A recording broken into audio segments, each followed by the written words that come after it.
Hello, friends. Well, the Trump administration continues to purge and fire immigration judges. Just yesterday, at least 3 or 4 more were terminated from the Executive Office of Immigration Review.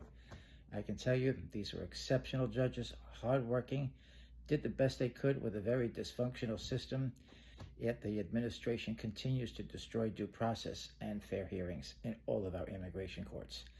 My name is George Pappas. I'm an attorney at law and a former immigration judge. Sadly, the purge of immigration judges continues, and the plummeting asylum rate to about 7% from close to maybe 54% about a year or so ago shows how the rubber stamp production line judges are now operating in immigration courts. I just want you to know, judges fear that they will be fired if they make the wrong decision. That is not the way that judges should be presiding over individual hearings that determine, in many cases, life or death. But this administration feels that it is humane to undermine the asylum laws that we as a country have enacted, have implemented since 1980. Despite those U.S. laws, this administration violates the Fifth Amendment, which guarantees due process of law to all people in the United States, not just citizens. The Constitution protects all people. So the continued purge of judges is example of the undermining of due process, fair hearings. The continued interference with judicial neutrality means that if judges make the wrong decision, or if the EOIR, the Executive Office of Immigration Review, perceives them to be outliners, they will be terminated. Don't believe me? You can go to the June 27th impartiality memo that was written by former director Cersei Owens, threatening judges that if they rule outside of certain bounds, that they will be terminated. That's how sad it is. But that's just one example of judicial interference. Judges are being told how to rule in certain cases, in cases where the government is asking to dismiss charges, knowing that those individuals will be led in handcuffs.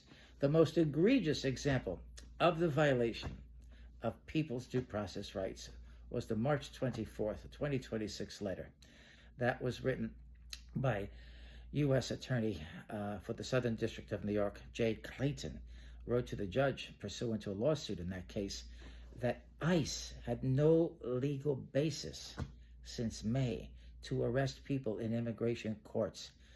Hundreds, if not more, were illegally, unlawfully arrested, brutalized, traumatized. This is the MO of this administration. It doesn't matter if they're doing something that's against the law or violates the rule of law. Their MO is do it, and by the time the courts catch up, the damage that we want to inflict will have already been done. Amazing. J.D. Vance is probably one of the most egregious, disingenuous politicians today, which undermines the rule of law. In the Garcia case, this is the individual who obtained and was given and granted withholding of removal from being removed back to his country, El Salvador, where he faced persecution. He convinced an immigration judge that that's exactly what would happen to him if he returned. This government turned around and deported him back to El Salvador. Then they admit that there was an administrative error, and instead of admitting the mistake and bringing him back, no, J.D. Vance and the administration doubled down and said that he was a member of MS-13. There was no evidence in any record that he was a member of MS-13. Some disingenuous detective wrote a police report that said because he was wearing a Chicago Bulls t-shirt or a Chicago Bulls jersey that he was a member of MS-13. It is upon that scant lack of evidence that this administration is tormenting this individual who is married to a U.S. citizen, has a child. That's just one example of the politics of cruelty, ladies and gentlemen. And the purging of judges makes it easier for this administration to unlawfully deport people who have a right to a fair hearing in this country. We are not protecting the rule of law under this current administration. We'll talk more about this later. Thank you.